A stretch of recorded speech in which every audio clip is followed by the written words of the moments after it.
everyone. We're about to dive into a question that is so simple, you've probably never even thought to ask it. But the answer? Well, it's absolutely fascinating.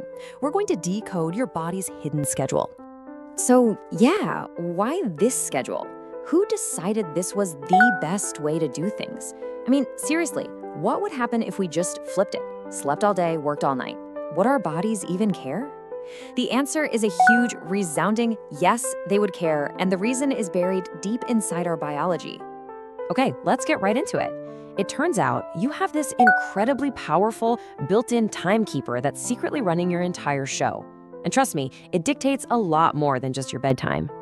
The official term for this system is the circadian rhythm, and you can just think of it as your body's master clock. It's this internal program that's always ticking away, cycling every 24 hours or so, and it tells every part of you what to do and when to do it. And you know, it's not just about sleep.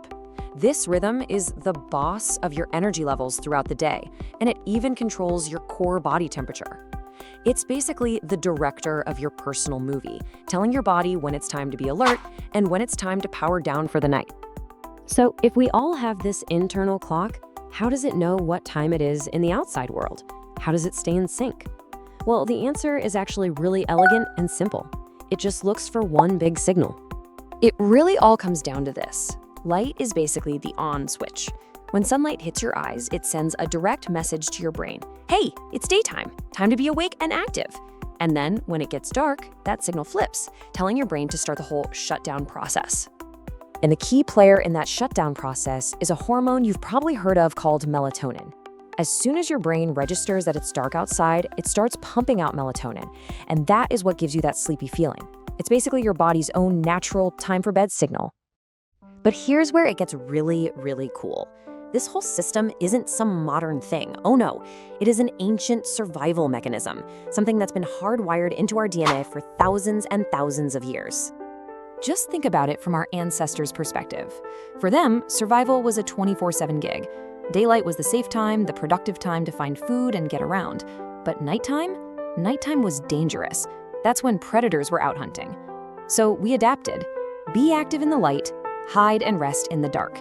This simple pattern was so critical that it literally became a fundamental part of our biology. Which brings us to a major conflict in our lives today. We are all running on ancient, caveman-era software, but we're living in a world of 24/7 electricity and glowing screens. Our internal clock is getting some very mixed signals. So what actually happens when you try to ignore this super deep-seated programming? Think about people who work night shifts, or maybe just anyone who tries to be a night owl when their body is just screaming for them to go to sleep. The consequences, well, they're pretty clear. When your circadian rhythm gets all confused, you don't just feel tired. The quality of your sleep just plummets.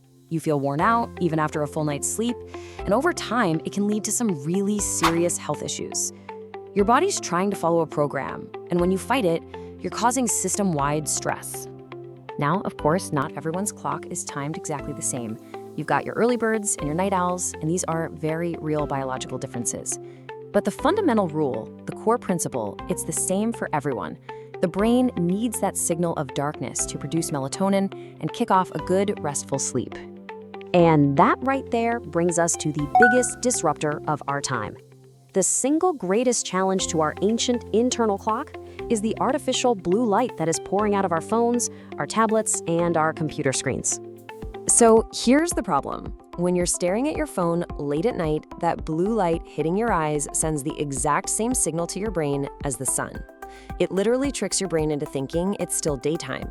And when that happens, it slams the brakes on melatonin production. This is exactly why scrolling in bed makes it so much harder to fall asleep. But the good news is you can work with your clock instead of constantly fighting against it. Getting some bright sunlight first thing in the morning, that helps reset your rhythm for the day. Avoiding screens for an hour or so before bed helps protect your melatonin. And keeping a consistent sleep schedule, even on the weekends, that reinforces the whole cycle. So in the end, why do we sleep at night? Because our bodies are designed to follow the natural, simple rhythm of light in darkness, a pattern built for our survival over millennia. You can try to ignore it, but your biology will always know the best schedule for you. All of this really makes you think about your own internal clock, doesn't it? Based on what we've talked about, are you more of an early bird, someone who naturally wakes with the sun? Or are you a night owl who fights to stay up a little later?